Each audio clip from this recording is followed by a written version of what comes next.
What's up, everybody? Clint Esposito here with the Clint Esposito Show. We're going to talk about one thing today: doppelgangers. I have my own theory on them, which is what we're about to discuss.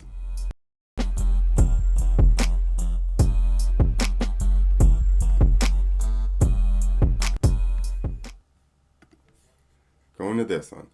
All right, everybody, I assume you know what a doppelganger is. Maybe you don't. Doppelganger, let's see, is a look-alike. But we're going to find I don't know that Wikipedia is necessarily the best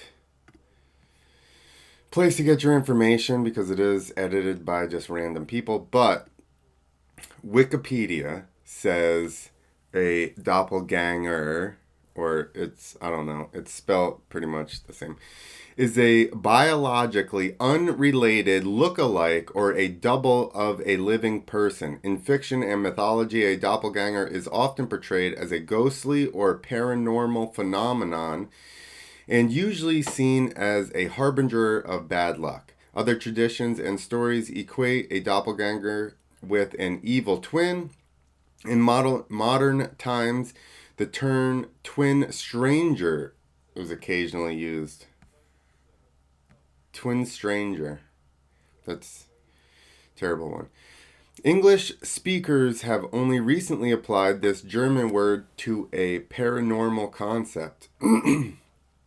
Francis Gross's Provincial Glossary of 1787 used the term fetch instead, defined as the apparition of a person living.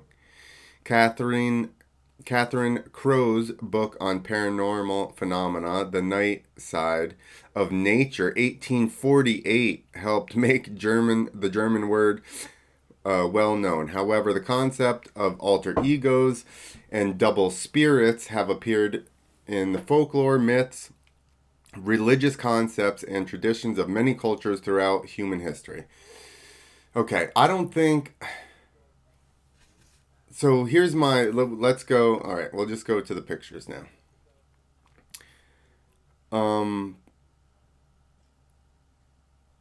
Zac Efron and this other guy, I mean, they do look pretty similar. So anyway, there is a theory, right, that every like every action that you like in life, every choice you could have made was made by an alternate you in a different dimension, universe, whatever. So that sounds, you're like, for me, I'm like, how this Selena Gomez one, they do not look anything alike down there. I don't think their faces aren't even shaped the same.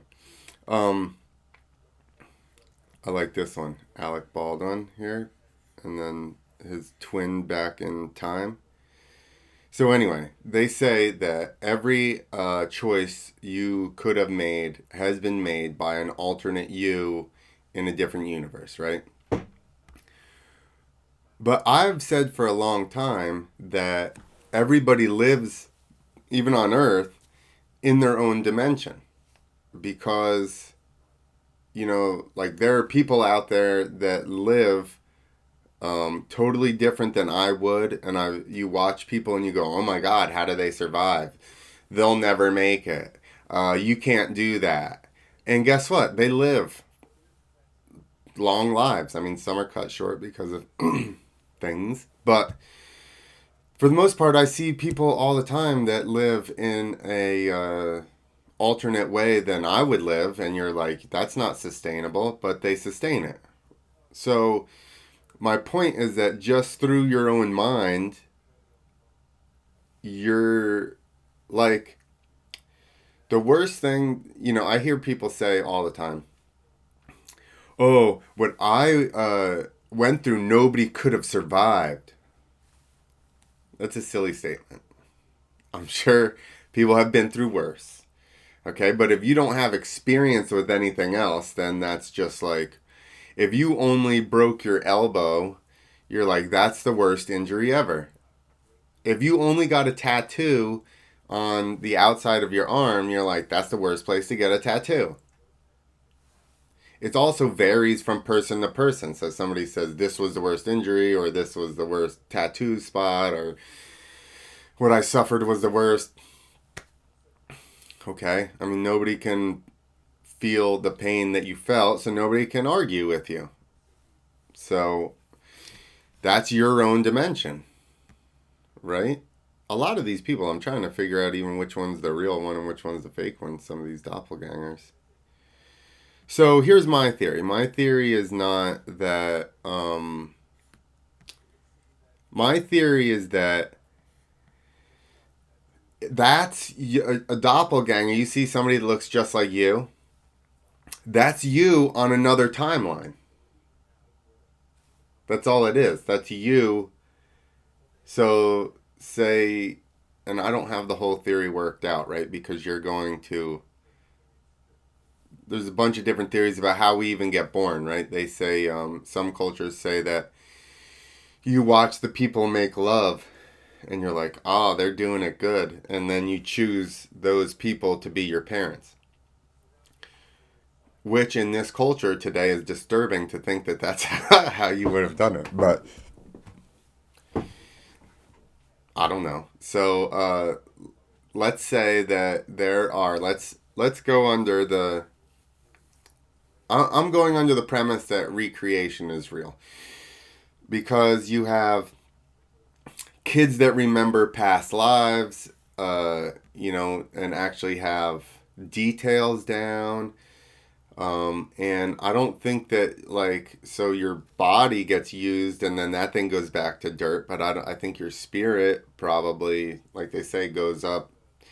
So I don't want to say to the heavens. It goes somewhere in an alternate dimension, maybe in the universe, right? And everybody's there, like, hanging out, and they're like, yo, it's my turn to get back in the game. And they're like, these two people are banging good. Those my people. So now, just from there, the choice that you make initially, if that's what happens, okay, you choose, however you choose it. You choose to be born to these people or just to be born. Okay, so now you get different parents. So now, boom, what your parents ate, how healthy they are, starts your progression. Now, where they live also aids in the progression of the way that you're going. The people that you hang out with, the schooling, the TV you're exposed to. So now, all of these little things take you from the same. Oh, I missed the most important part of my whole theory here. It's like I almost have to start over, but I don't. Okay, my theory totally is that there are only so many molds. Okay, so let's say you're all hanging out in that other dimension that our spirits go to, our souls go to. When our meat vessel here dies, that goes back to the earth. We go to the other dimension, okay? And then we probably even start from, I want that mold. So there's only so many molds of people. Okay, so you choose a certain mold and then you choose your parents. Okay, so now your mold time, plus their genetics, your parents, and nutrition and all that stuff starts this, your process. Then you're exposed to different things, different people, live in different places. So now your interests and stuff start to be molded. I can't tell you how many times I see people that it looks similar and do similar types of things. Like, even if it's like one guy rides dirt bikes, the other guy does comedy. I do have some people that in my life where I'm like, these two people, personality wise, looks wise, are similar enough where I could see them being the same mold, and then they just morphed into this person versus that person. And I've been saying this for a while. If you go back and look at Free Thinker podcast, I've been saying this for a couple years.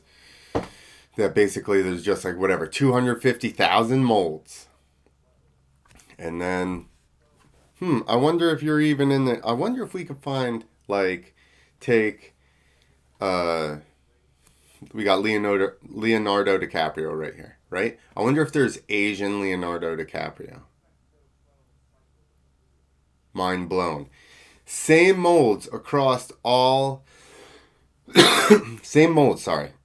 Same molds across all races, right? But then the genetics of your family then make your pigment different, hair different, different height. That's a very interesting add-on to this theory. So anyway,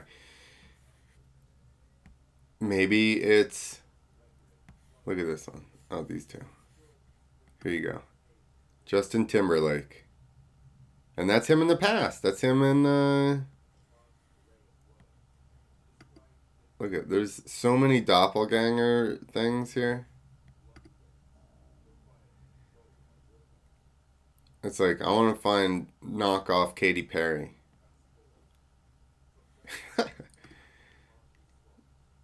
That's not that good of a Brad Pitt. That's a downgraded version. See, that's Brad Pitt with less uh, money. Probably a long time ago too. His hair, he's got a widow's peak. The new Brad Pitt doesn't. But again,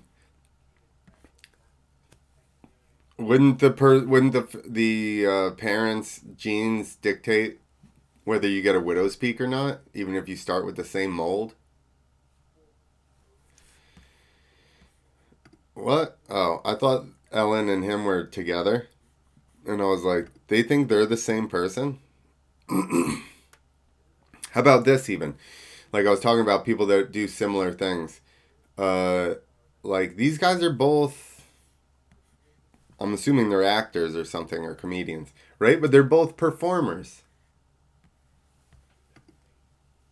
See that guy on the right? He was also a douchebag. 300 years ago, he was still a douche. I would love to know who this was and what he actually did. Food, Foodlicious, Foodylicious has a story about celebrities and their historical doppelgangers, which seems like they got a little bit off path. They're like this actor is actually doppelgangers with a statue. Oh my goodness. Okay, so now we're gonna take it one step further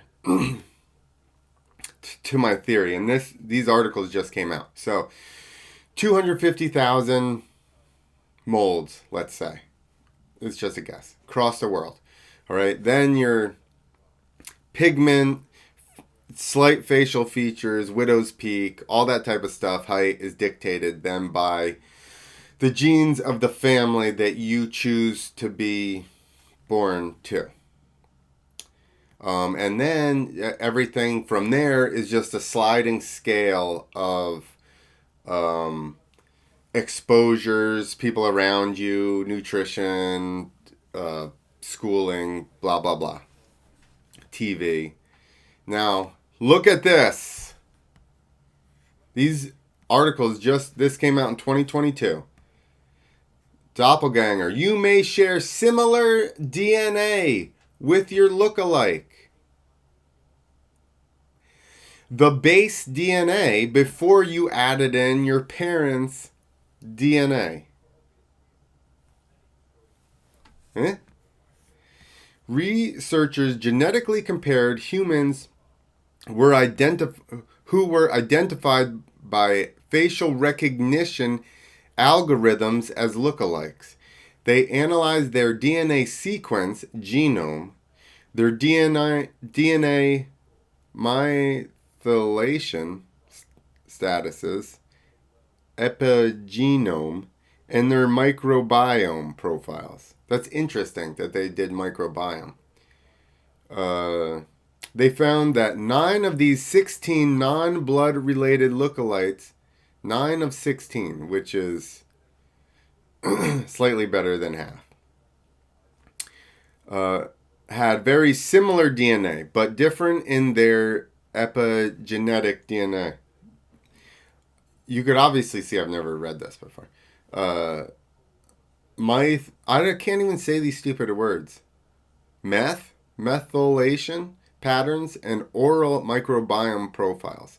Interestingly, people with strong facial likeness also showed similarities in other physical features and personality traits. See? People that look similar enough and act similar enough where I'm like, they're probably the same person. Here's the other thing I've realized. I think you get distributed, your lookalikes get distributed evenly, like throughout the world, probably. I know certainly the country because I have lived different places, and most of the times, like it was the people I know, like I started realizing years ago that I would know people and then I would be in another area, like another state or something, and then see people and be like, oh, I know that's, and I'm like, no, this is the wrong place. But I get like the same feeling about them. Like I'd see them and I'd be like, oh, and realize I'm not, like, for instance, I had a friend in Georgia, Kyle Lee, and then there's a kid that was here. He moved to Chicago now, Nick Johnson. And those two, tall, slim, athletic guys, brown hair. I don't know their eye colors, to tell you the truth. But just very similar personalities, builds, everything. Even down to relationships with their families are kind of similar now that I'm thinking about it. But, and I know people all over that then in another place I'm like, wait, that's just dirt bike you, or that's comedy you, or that's, like Alabama you, or whatever. It's like same person. In recent years, genetics have found that genes can be switched on or off by chemical compounds and proteins that can attach to sections of DNA. These gene regulating compounds and proteins are known as epigenome. I'm learning along with you. In a study published in 2005, Dr. Manel Esteller, I'm sure I butchered it, director of the Joseph, all these fucking words, Leukemia Research Institution, and his colleagues reported that identical, or say, twins share the same DNA but can exhibit differences in several traits, such as susceptibility to disease due to epigenetic modification of their DNA sequence. Basically, what you eat and what you're exposed to is still changing your genes. Therefore, if you started with the same mold, every single thing that you come in contact with or are exposed to are going to manipulate your DNA in a little bit. Sharing DNA with your doppelganger, the result is that look-alike humans have similar genetic sequences and are therefore like twins, while their epigenetic and microorganism flora profiles differentiate them, which would be things that are influenced by the outside world, being food, which a lot of people don't know. I'll read this, see if it says this. Interestingly, not only do they have identical faces, but by having similar DNAs, they end up with having similarities in other aspects of the body, similar personality traits as well. I think this is proving my point very well. At its core, the study shows that there is a genetic basis of facial diversity. This is almost like what I did this on purpose. We already knew this because faces are heritable. Heritable? I.e., you look more like your family than you do other members of the population. Heritable. Inheritable? That seems it would be inheritable, but maybe heritable is the same thing. Genetic variations in populations that are associated with facial features, Dr. Michael Sheehan, Associate Professor of Neurobiology and Behavior at Cornell University, who was not involved in the study, told Medical News Today. He was not involved. This study takes that all to the logical extreme. This study takes that all to the logical extreme. I don't know why that was so. If two individuals look really similar, that means that they will likely also share many genes identifying faces. Based on how we understand heritability, this guy's European for sure, and the genetic basis of traits, this outcome was expected, he said. So I'm not a doctor, but I'm very smart because I came up with this. Virtual twins and ultra lookalikes. The researchers studied 32 pairs of humans identified as lookalikes by French-Canadian photographer Francois Burnell. He's now a lookalike expert. To ensure that their denomination as lookalikes was scientifically objective, the researchers ran photos of these pairs through 3 different facial recognition algorithms. One academic, one from Microsoft, and the other from a security company.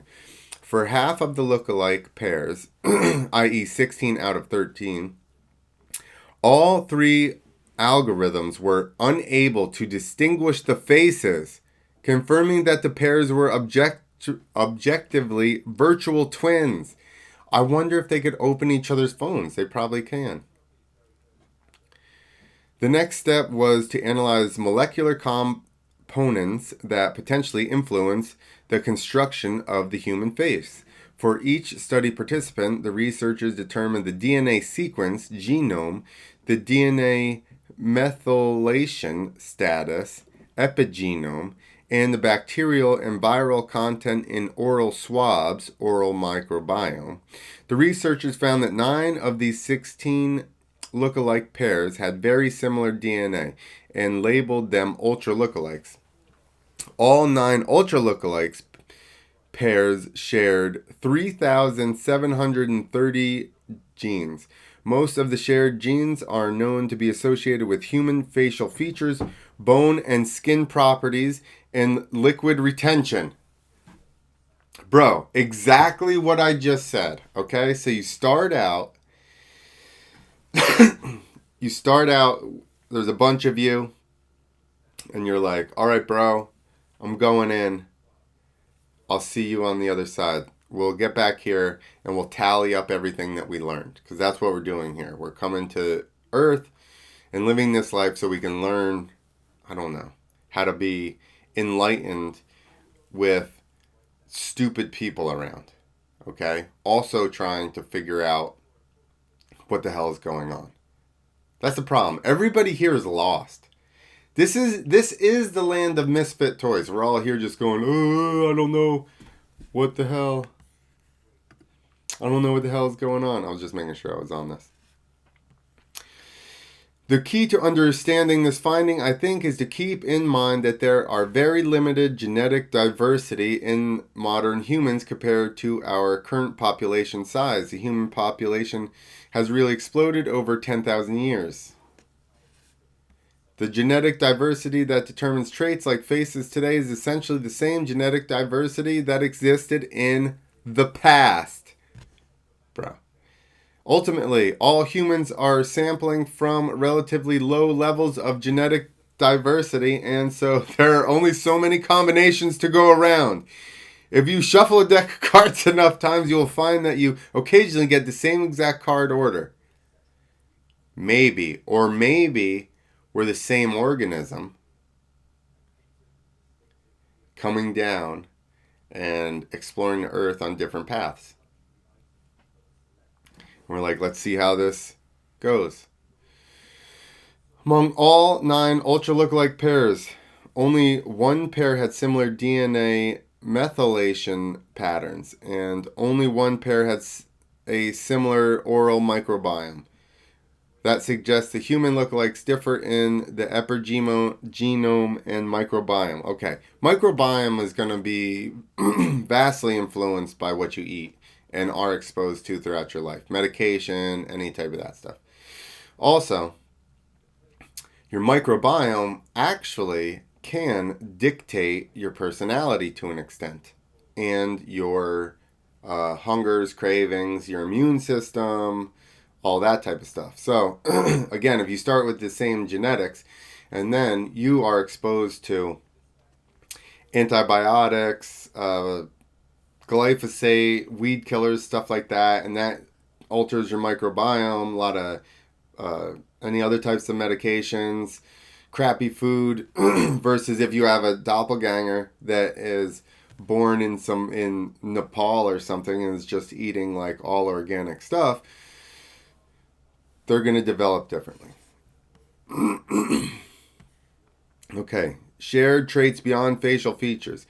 Study participants also completed a comprehensive biometric and lifestyle questionnaire. The researchers found that physical and personality traits such as weight, height, smoking habits, and level of education were correlated in lookalike pairs, implying that a shared genome not only relates to facial similarity but also influence common habits and behavior. Like I said, knowing people that are in a similar type of thing, even though it's freestyle and comedy, they're both performing. They're both similar types of personalities. They're going for something that's not just like a regular work. The correlation between shared preferences and genome similarities is not a new idea. People who are friends tend to have some shared preferences, and studies have shown that friends are more similar genetically than you would expect by chance. Study limitations. In their paper, the researchers acknowledged that in the study that the study is limited by its small sample size, which is due to the difficulty to obtain lookalike data biomaterial. Okay. Anyway. Yeah, so that's my theory. That's it. Doppelganger, I think there are only so many molds for a human being. And, yeah, the molds are just, it's maybe I guess you're not the same. We're all different. I think, here's the thing. I think we are all connected in some way, whether it's just energy or whatever. Everybody's connected. So I'm wondering if so is the same person, you'd have to be the same person spiritually versus being the same person, same mold. So I wonder, maybe there's only like a couple. I wonder if your soul splits. Does it come down here in multiple bodies at once? See, this is the thing I don't know yet. We'll have to research more. But maybe that's the thing. Does your soul split, or are we all connected in some way where it's like we're a similar. The friends being, they don't look alike, but the friends being genetically similar is weird too. Maybe you're just staying with your own, like, maybe all those people that are genetically similar that you're friends with are you on different timelines. Could be. All right. I'm going to have to get somebody else on at some point. I don't know who's the doppelganger expert or the reincarnation expert. Like, who do we need to talk to about this? adoption, reincarnation. Which is a, a spiritual? I don't know. If anybody has any suggestions of anybody that would be good to talk to about all this, please let me know. But yeah, I think that there's only so many molds. You get one of these molds, and then from there on, your personality, microbiome, all that stuff is influenced by who you picked as your parents, food you're exposed to, medicines, environment, even your personality then is also dictated by who you're exposed to, environment, TV, blah, blah, blah. So, all right, give me your theories. You ever met a doppelganger of yours? The thing is, here's the thing. This is the thing. You probably could have, right? But when you see people, like, we're so ignorant and stuck in our own little dimension that if you could meet somebody that looked like super similar, right? But you're still like, that's not me. So it's just not you. Because you're you. You've been you the whole time. So you're like, that's not me too. But it could be you. So are we messing up space? Have we. Is population too high and we're now exposed to our own doppelgangers too much? And now it's like when people go back in time and they meet themselves and then it screws up, butterfly flaps its wings and then screws up time continuum. Maybe we're doing that because we're meeting our doppelgangers. I don't think so. I think we're all so like up our own asses that we can meet our doppelganger and not even just be totally ignorant to it and be like, that's not me, I'm me. All right, so that's my theory. You've probably met you on a different timeline. Next time I meet somebody that looks like me, I'm going to be like, if anybody knows anybody that looks like me, send us a message, put us in a group, and then I want to ask him about his likes and, like interests and stuff like that. I bet it would be similar. I bet that would be a very interesting conversation. All right, I'm running late. I'm out of here. Everybody, thanks for watching. Please follow, subscribe. I don't know where the things are. Over here. It's over here. Subscribe over here on the little dot. All right.